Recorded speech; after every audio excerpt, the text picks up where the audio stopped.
Welcome to Lynn Cullen Live, talk radio without the static. Email your questions and comments to lynn at pghcitypaper.com. And now your host, Lynn Cullen. Hello there. Welcome. Wow. I never said TGIF as meaningfully as I am today. For that matter, I don't think I've ever said TGIF. Oh, God, guys. I have to tell you,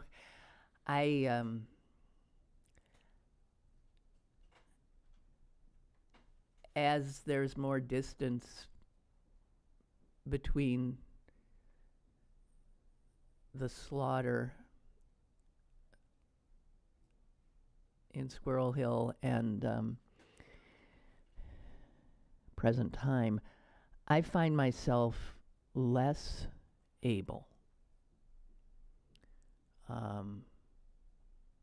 to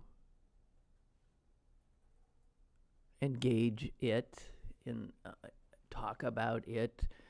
I find myself less able to follow the latest.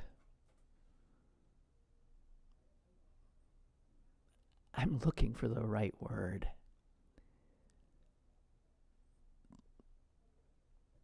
The latest, I can't think of it, disgusting eruptions from that vile man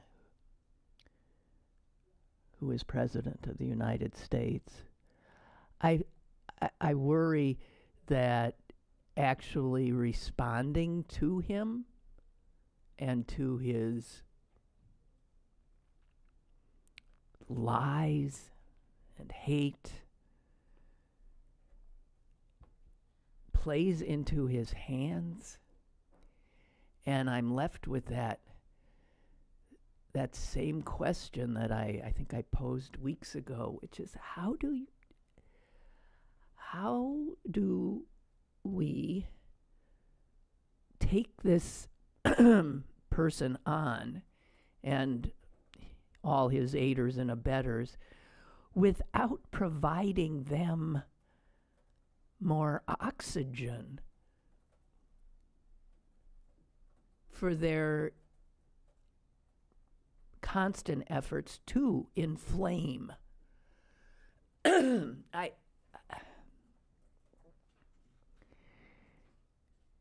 It's their tactic is a tough one to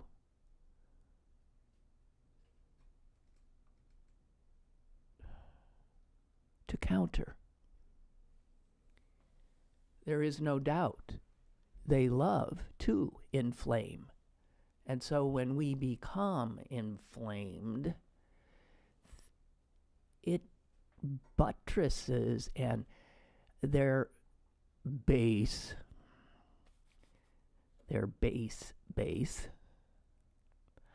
I don't know.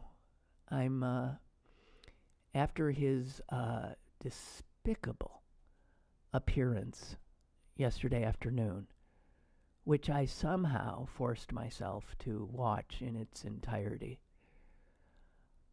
I yet again felt this despair of how do we respond? I mean, initially it was a big to-do to say he's lying. Do you remember that? I mean, when he first became president, it was like they would say, well, the president said, and they would the reporters would just sort of report it, and then somebody might suggest that it seems his facts were a little bit off, and then and now many media regularly, after he does one of his verbal farting routines, they do say, that's not true. That's not true. That's not true. He's lying. He's lying. He's lying. He's lying. It hasn't made a bit of difference that I can see.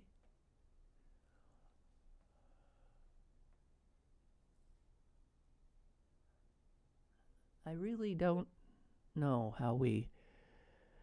what we do. The only thing we can do is, of course, use the power that we have, which is to vote. And our opportunity to do that is almost here.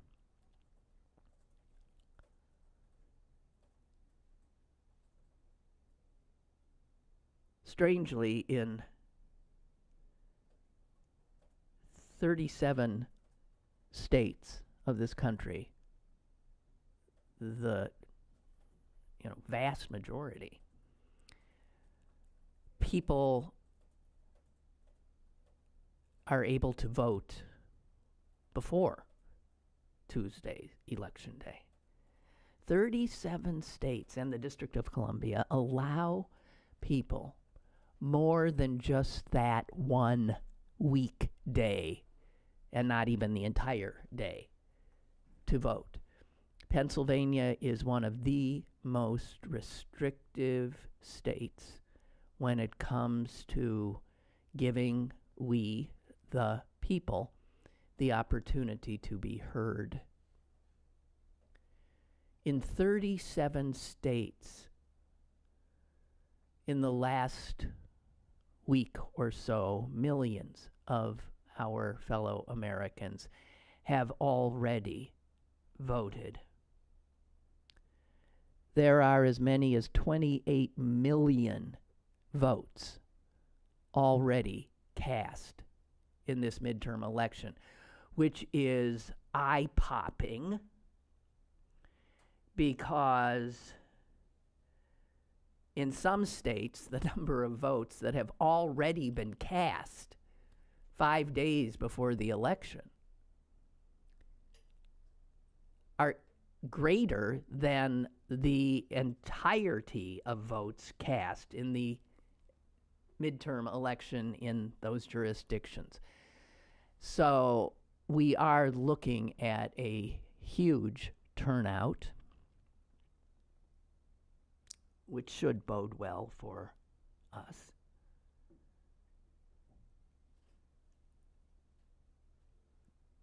But I think one of the things that we here in Pennsylvania need to do, and it is like number one practically on my list of priorities, is take back Harrisburg. That is the only way we're going to be able to join other states in allowing people to vote with fewer encumbrances. My God, even to get an absentee ballot in this state, you have to have excuses. A lot of states don't care to hear why voting on that specific Tuesday is impossible and or difficult for you. They say, oh, okay, well, then fine. Here's a ballot. Send it in. That's not the way it works around here. People have to feign illness. People have to, use the same excuses you did as a kid when your homework wasn't done. You're put in a position of prevarication often if voting on Tuesday is difficult.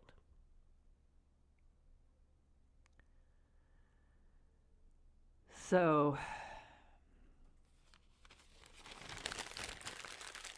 I don't know.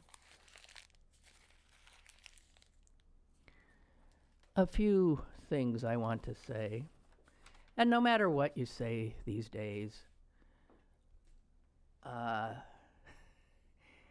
there are people who are deeply offended, who are stunned.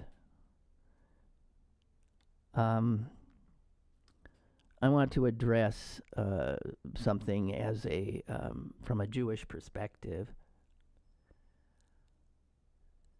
The extraordinary vigil of Saturday last, put together within hours by young kids, teenage girls mostly, many unable to vote, unfortunately, was so inspiring and so moving. And then the next, on Sunday, was at times equally, at times even, I don't know, but of course, because it was put together by the establishment of the Jewish community, it had, politicians had to speak, and it lacked the sort of bottom-up, heartfelt sincerity in some ways of Saturday's ad hoc vigil. But there was something that happened at that Sunday vigil which upset me and pulled me out of what its intent was, which was to comfort, to allow us to grieve. And that was when a representative from Israel's right-wing government spoke. I didn't recognize him, but when he was introduced and I heard the name Naftali Bennett, I thought, good Lord.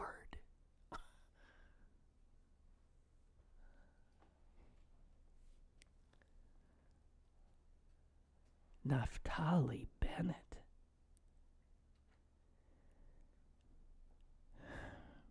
There was nothing wrong in the words he said.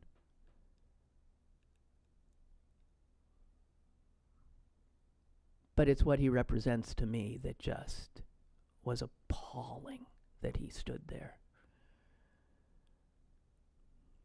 He leads a very right-wing, small, religious party in Israel's government, part of the coalition that Netanyahu has put together. And I have to tell you, what that party stands for is in so many ways disgusting to me and antithetical to the idea of a good outcome for Israel in the Middle East. And Naftali Bennett, after speaking Sunday at Soldiers and Sailors Hall, like our president, unloaded a deluge of tweets.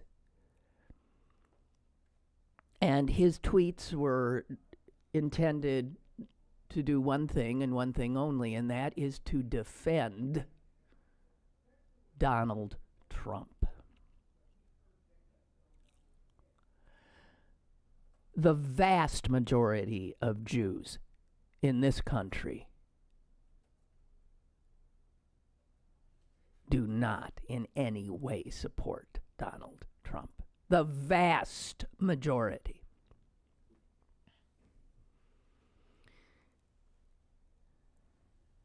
Netanyahu and Israel's current government, they love him. Makes sense to me, actually. And Bennett, as part of that government, just adores Donald Trump and Jared Kushner. Bennett, by the way, in one of his tweets,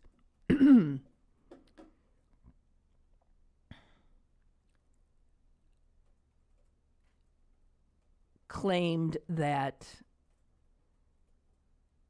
the Anti-Defamation League saying that anti-Semitic incidents in this country had increased by almost 60% since Donald Trump became president.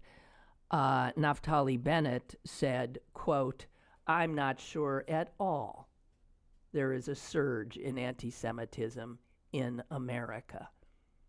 I'm not sure those are the facts.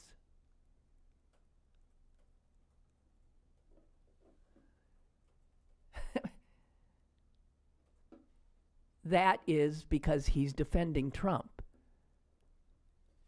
But this is a fellow Jew. And a fellow Jew playing down the increase and the spike in anti-Semitism in this country that is documented, not just by the Anti-Defamation League, by the Southern Poverty Law Center, by the FBI. Because it's an inconvenient fact. Fake news.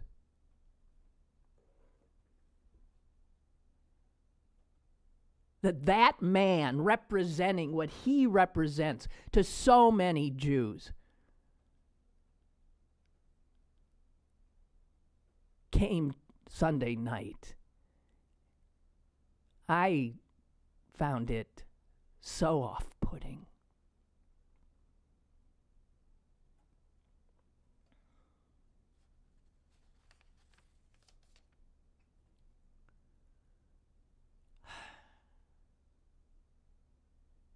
And let's acknowledge something else. When Trump came to Squirrel Hill, and there was not a local elected official to be seen. You've never seen that before.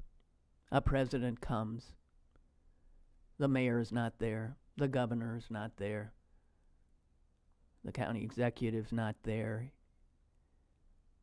neither U.S. senator is there. By the way, Senator Casey was not even invited. Also, by the way, Congressman Mike Doyle, whose district that is, was not invited by the White House with the president coming. Now, my guess is that Congressman Doyle would have said, no, thank you. I believe the community is asking that you stay away. But that he was not invited is amazing. So the president comes, and he's greeted by the rabbi. Remember, a man who had been in the sanctuary when the carnage occurred. A man who escaped. Stop and think about what Rabbi Jeffrey Meyer's mental state must be.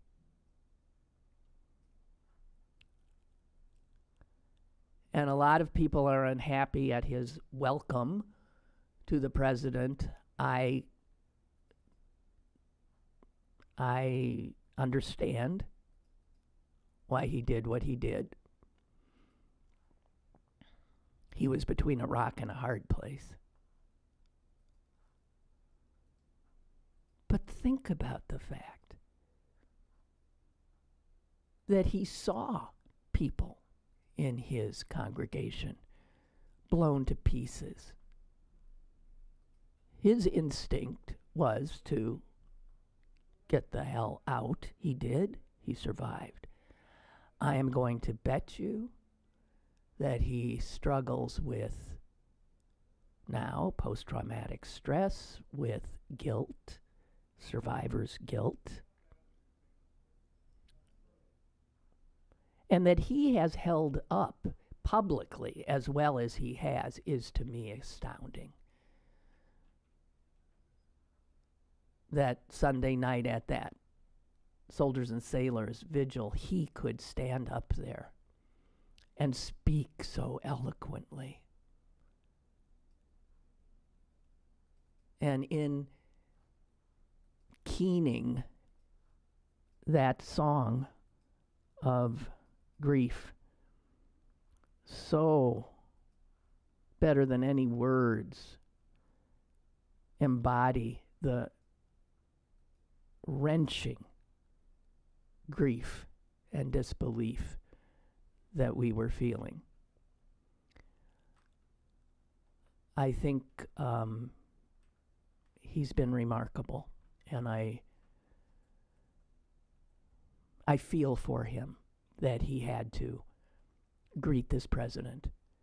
Anybody who has seen anything that Rabbi Myers has written can tell immediately that he is no supporter of Donald Trump or his policies. But so there was the President of the United States. No, none of the people of the communities, elected officials there to represent us. Which, by the way, makes me Pittsburgh proud. This traumatized rabbi having to welcome a man who I'm sure he does not like. The only elected official there, actually, I don't know, no, he's not even elected. The only official there was an Israeli official.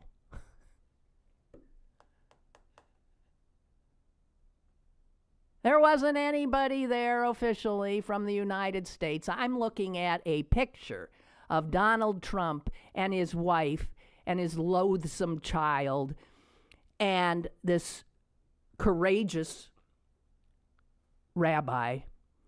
And that's all that's there except one other individual who is the ambassador to the United States from Israel.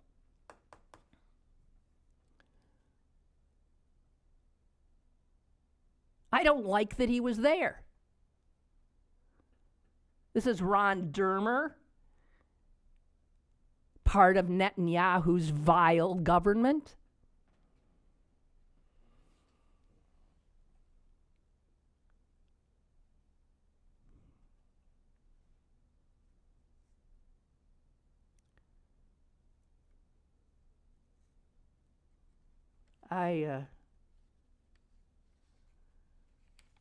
By the way, the head of the Anti-Defamation League said this about Donald Trump, and I think he's right. He said Trump's not an anti-Semite. He's a demagogue. He says whatever needs to be said for him to retain power. And if he has to set a tone that throws a few Jews into the fire, or more than a few black people, or brown people, or immigrants, or gay people, or trans people, the list goes on, so be it. I mean, he's an equal opportunity hater when he needs to hate simply to solidify his power. He's a demagogue. So when somebody says he can't be an anti-Semite because his daughter, his grandchildren are Jews, no, the answer is, yeah, well, he doesn't have to be an anti-Semite. He's a demagogue.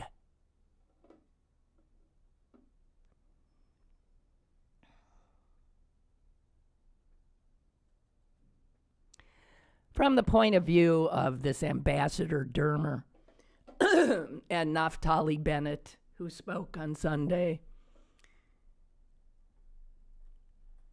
both of those men, I can assure you, love Christian evangelicals in America more than they love the likes of me, a fellow Jew, and more than the vast majority of American Jews, because they too care about power. And it's Christian evangelicals who are far more reliable to this Israeli government than Jewish Americans. who oppose so much of what that government does. I don't want, as an American Jew, as a Squirrel Hill Jew, to be represented in this time by these Israeli members of that hateful Netanyahu government. Another demagogue.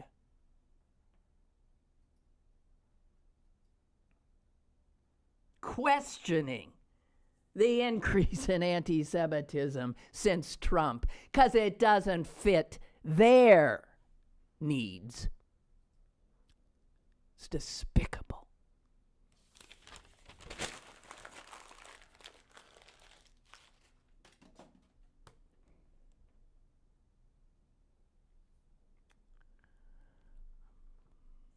I just had to get that off my chest. And I alluded to Trump's disgusting demagoguery from the White House yesterday afternoon. Stop and think about it. Here is a man who has blown up every norm of presidential behavior in less than 2 years in office. Never before, in my memory, has a president stood with the full attention of all Americans because he has informed all the television networks that he is going to give a policy speech. And so, of course, they all dropped their programming to cover it. That was no policy speech. It was one of his rally speeches. If you've never been to one of his rallies, God bless you. But all he did was use the backdrop of the White House, which belongs to no party, which is the people's house. And he used that to stand there and demonize desperate people, to slander them, to lie about other Americans who do not hold his hateful views, to lie about Democrats. It was a campaign speech under the cover of being a presidential address. I have never seen that.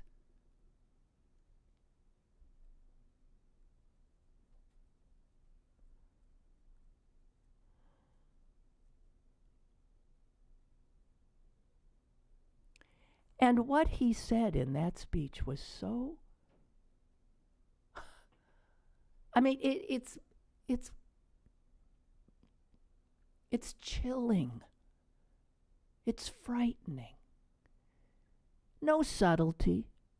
Those were no dog whistles as he stood there in the White House. It was just blatant fear-mongering and racism, and, of course, a litany of absolute lies. Because he can't demonize those desperate people without lying about who they are, without lying about their motivations, without lying about others who have come before them.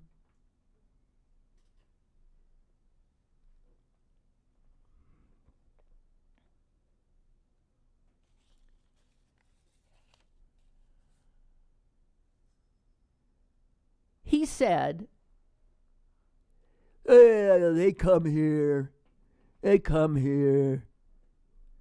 We catch them, and we release them. and we tell them, you show up later for a court date. We catch them, and then we let them go. And we tell them to show up. Ha! And then he said, 97% of them don't show up. 97% of them don't show up, said the president from the White House. How do you counter somebody who lies so casually and so harmfully and with such evil intent? The vast majority do show up. He can ask his own government.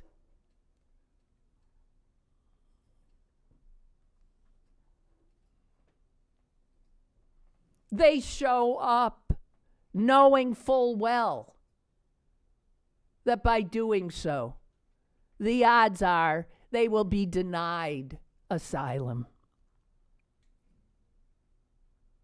They still show up.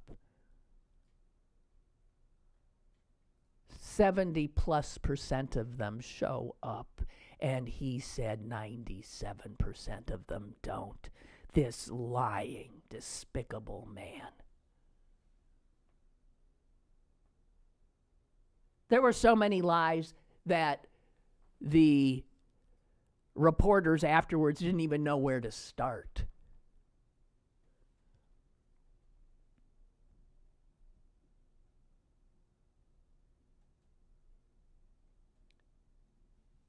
He painted them as like an army of ghouls and vicious killers.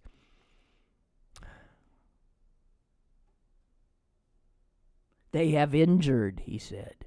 They have attacked. And then he said, if they dare to try that, to come into our country, if they throw a rock, we'll shoot them.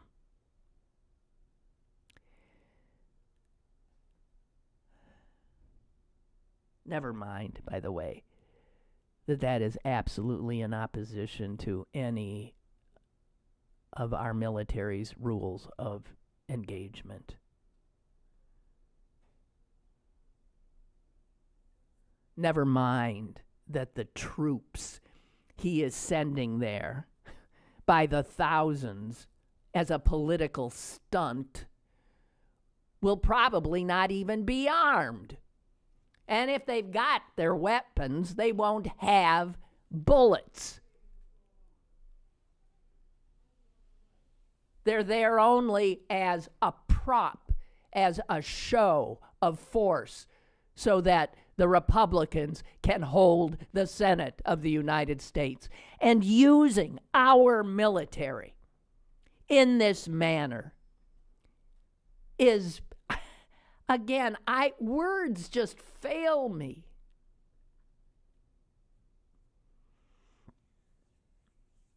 He said, none of them are going to get asylum. We are denying asylum to all these undocumented killers, murderers, rapists, and who knows who else.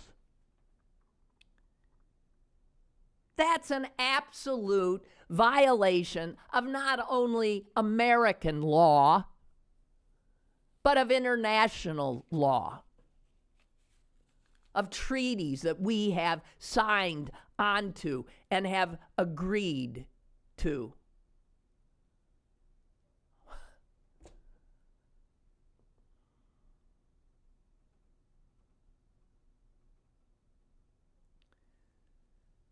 He said, appealing to those suburban women he's fearful of losing, he said the women are especially terrified by these strong young men willing to attack and rape. Women are most fearful. Women, obviously suggesting that American women are now in danger of mass rape if these people enter our country. Women, he said, like to be safe. I do. Who doesn't like to be safe? But one of the ways we are made safe is with leadership, with proper use and adherence to our laws, with respect for other people. And certainly we are not safe with this awful, frightening man in the White House.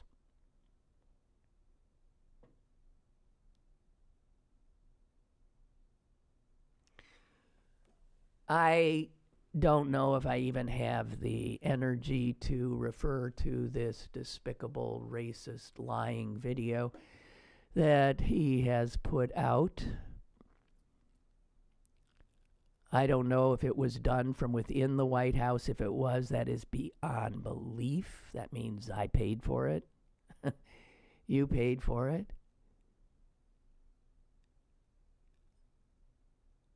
This video of this killer, of course, Hispanic, an awful man. And he wants that man to be the face of these desperate men, women, and children walking here thousands of miles for a chance. That's all. And he lies in that video is a lie as well. Guess who, one of the people who had this guy in custody and let him go? Guess. It's too unbelievable, and it's true. Guess who had this guy in custody and let him go? Joe Arpaio, the Arizona sheriff that is Trump's good buddy, the guy who is a convict himself, who was pardoned by Trump.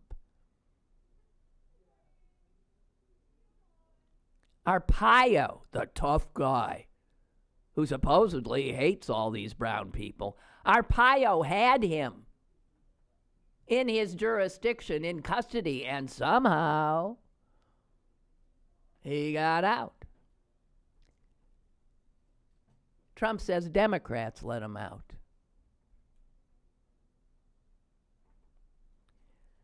But the thing is when we counter all of this with fact, it doesn't move the needle. It doesn't change a damn thing. Which is why I despair. What are we to do if he and they can lie and race bait? I got to tell you, that video makes the Willie Horton ad look like Little Bo Peep. This just blatant racist provocation built on nothing but lies. How do we counter that? All the pundits have told us what's going on here. They figure the House is gone, so they've got to double down for the red states to hold their Senate. Because, as I have pointed out on many occasions, the Senate is as unrepresentative a body as you can imagine. The majority of the Senate, the Republican majority, represents all of 18% of the American population. Those big states, no people in them. And a lot of the people in them are fools, gullible, easily led, sheep, terrified. Home of the brave.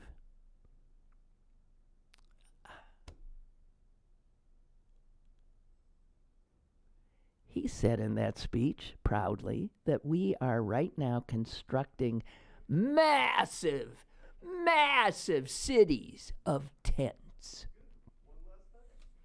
And we're putting these people in them. You know what that is, a massive city of tents? That's a concentration camp. Technically.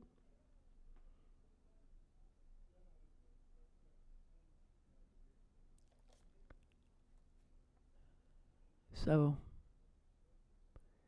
I haven't even mentioned his saying he's going to end birthright citizenship. Like that, he is going to take out something in our Constitution. Just like that. I can. Oh, dear. Did you see who he's probably going to make our ambassador to the United Nations? She used to be one of the babes on Fox and Friends.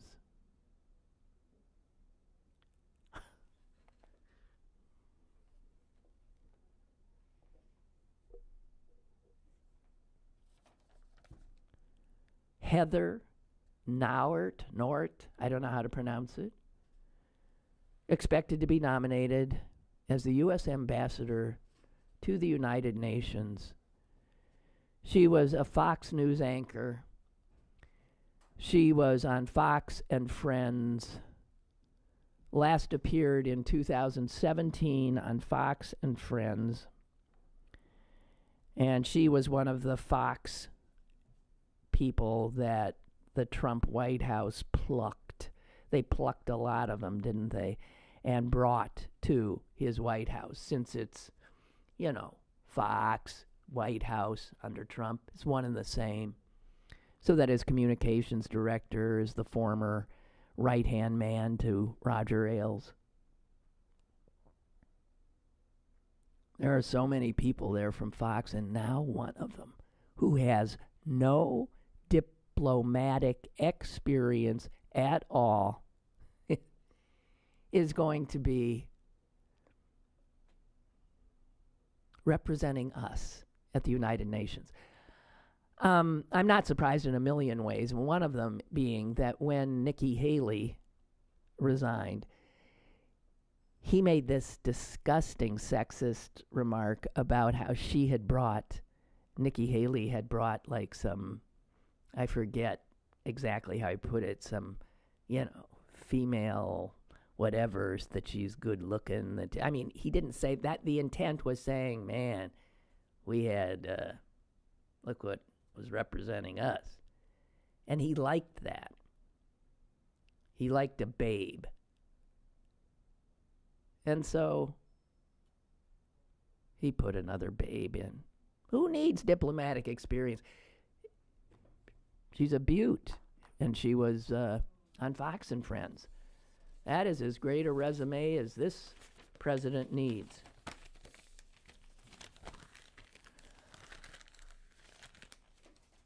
All right.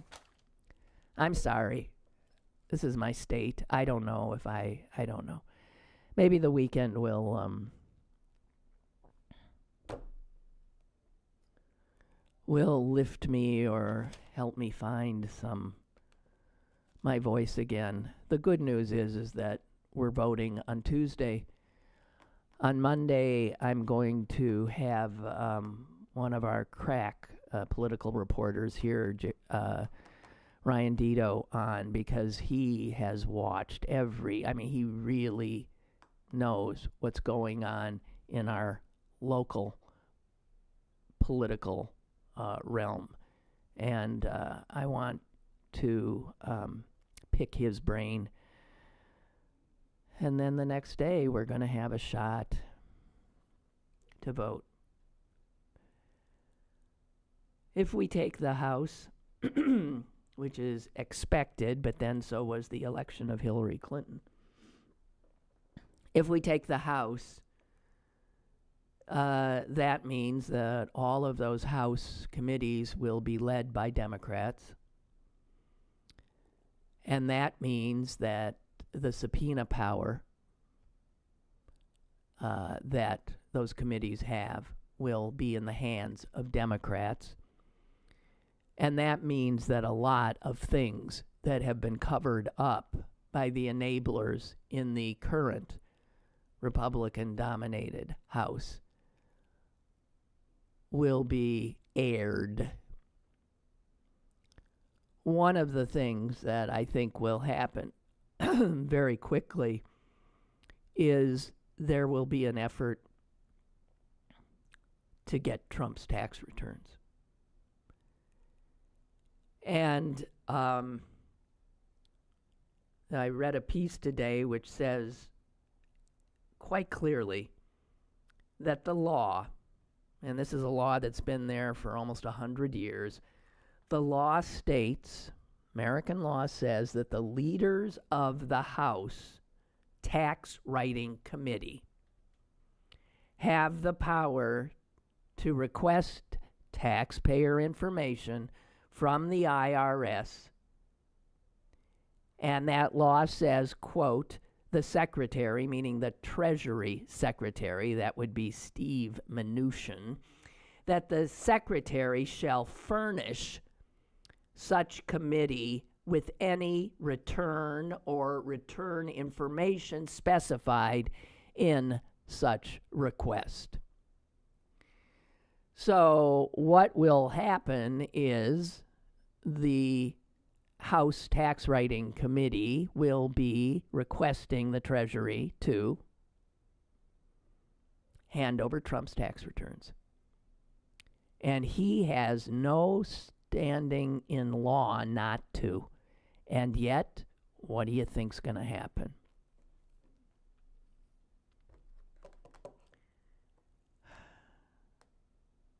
Rudy Giuliani is already saying, bring it on.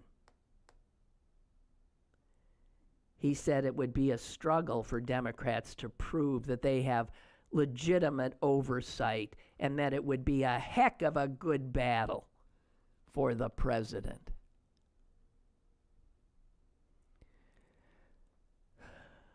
No, there's just going to be no rest for us. None. None.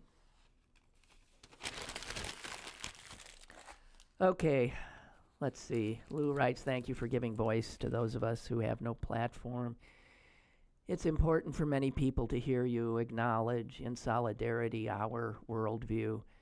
As despairing as these times are, your energy. You see energy here? I know. Your energy keeps us fueled. It's a burden for you, I understand, but there are many of us out there who are feeling just as much stress. Oh, God, I know, stress and frustration. You are not alone, and you let us know we are not alone. Thank you, Lou. I have to tell you, I've been living on hugs. That's a hug. Virtual and literal, but living on them. And I'm not alone in that either.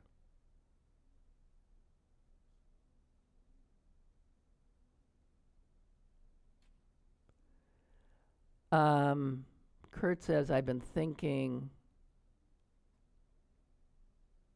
of a particular Bible quote from Ezekiel. This is it. Sodom's sins, for which they paid the ultimate price, were, back to the Bible, pride, gluttony, and laziness. That's what they got him for? Pride, gluttony, and laziness? Jeez. While the poor and needy suffered outside her door. Okay. Sodom's sins were pride, gluttony, and laziness, while the poor and needy suffered outside her door. She was proud. How did Sodom become a female? Excuse me. I'm going to get that pronoun out. Sodom was proud and committed detestable sins. So I wiped Sodom out, as you have seen. I don't know what translation that is. And Kurt's thinking proud. That sounds like the nationalists. Gluttony. God knows we are a gluttonous folk. And laziness. Fewer than half of us take the trouble to vote, yet we turn away those willing to walk 1,000 miles for a chance at that privilege. Yeah, been thinking of Sodom's sins and how much they reflect our own.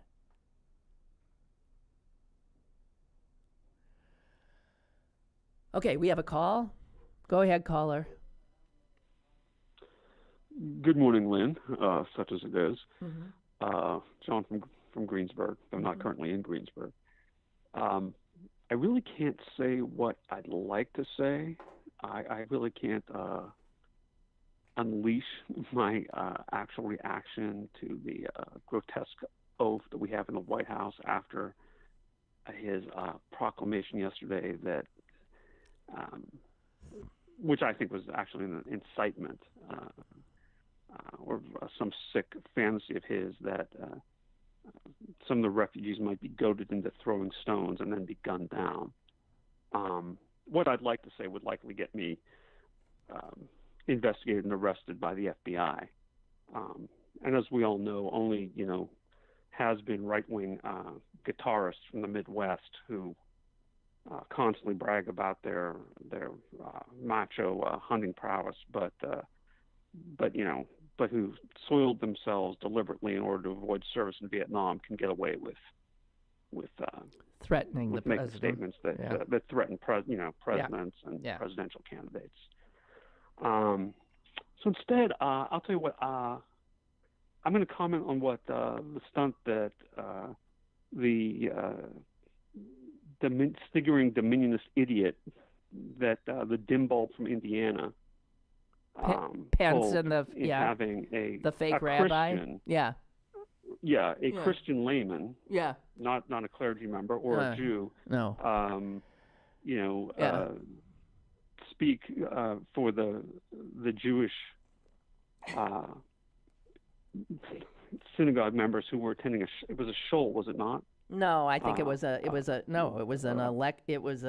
campaign event.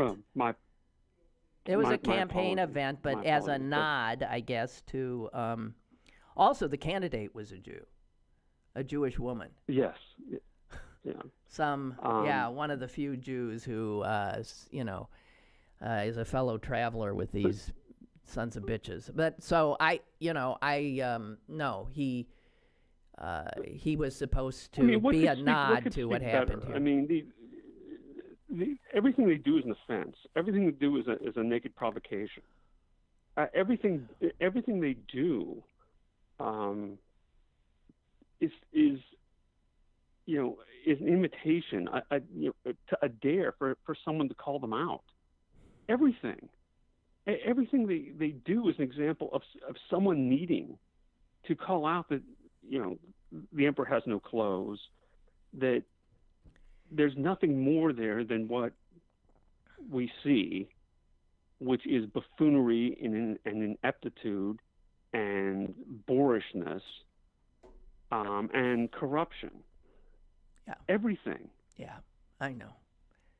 Hey, thank you for that. I'm going to let you go because I have another caller to get in, and we have got to end just a little bit early today because Amy's got to get the hell out of here. Thank you, John. I appreciate it. Is there another caller? Hello, caller?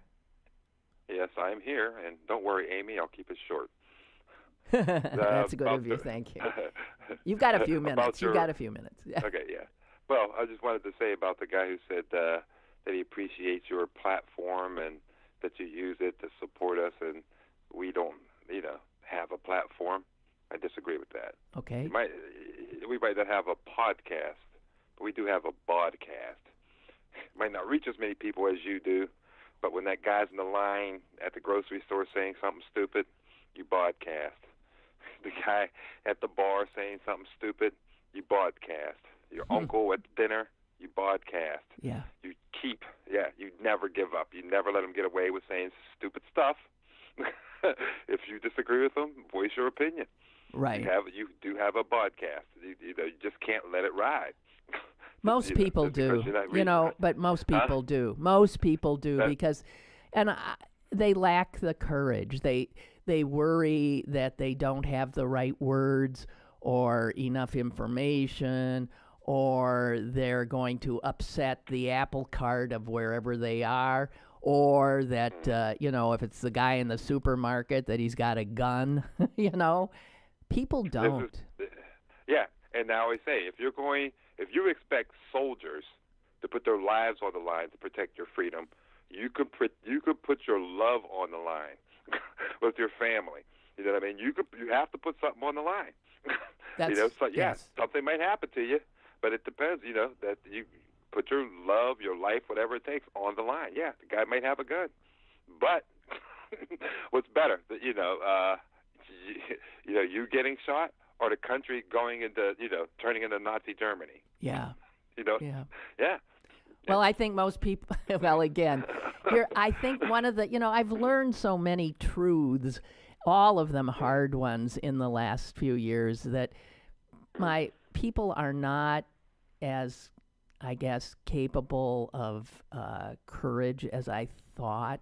And there are more evil people in this world than I thought. And, all those things we learn, that the only thing that it takes for, like, bad people to do bad things is for all the good people to say nothing. And here's, I was talking to, sissy white liberal yesterday. Mm-hmm. He's doing well, and he says hi, by the way. Okay, thank you. And he was saying basically what you're saying right now. And I said, let me call that white privilege. Okay. Yeah, because as people of color, this is the par for the course. Okay.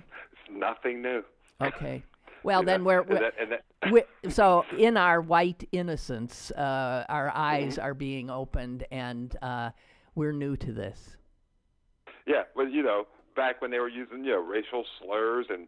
Well, you're a woman and you're Jewish, so you should understand this too. When they're using those things now, they just blanket and say, libtard or liberals are this or liberals are that. You know what I mean? No, Democrats are evil. Democrats are evil. Reporters are the enemy of the people. Democrats. I mean, my God, it's just not. No, there's no. There's no subtlety at all. Mm-hmm. Okay. Yeah, they just said Democrats. Okay. Yeah. Thank you so much. Amy out of here early. Yeah, we do. Okay. We All do. right. Thank okay. you, Clarence. Bye. You're welcome. Bye. Yeah, thank you. And thank you all. I think we're gonna end this. I appreciate some of the notes. We'll all get through this, I guess. God, take Clarence's words to heart, please. We all must find our inner warrior. We really must. We must be smart. We must arm ourselves with truth. And we must be willing to be uncomfortable and say things that we never would have said before. We really need to do that. He's absolutely right. Use your bodcast. Use your voice. Thank you so much, and I'll be back Monday.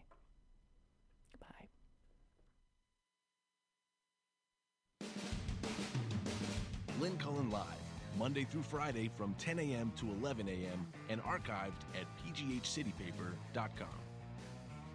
The opinions expressed on Lynn Cullen Live are those of the host and do not necessarily reflect the viewpoints of Pittsburgh City Paper or its advertisers.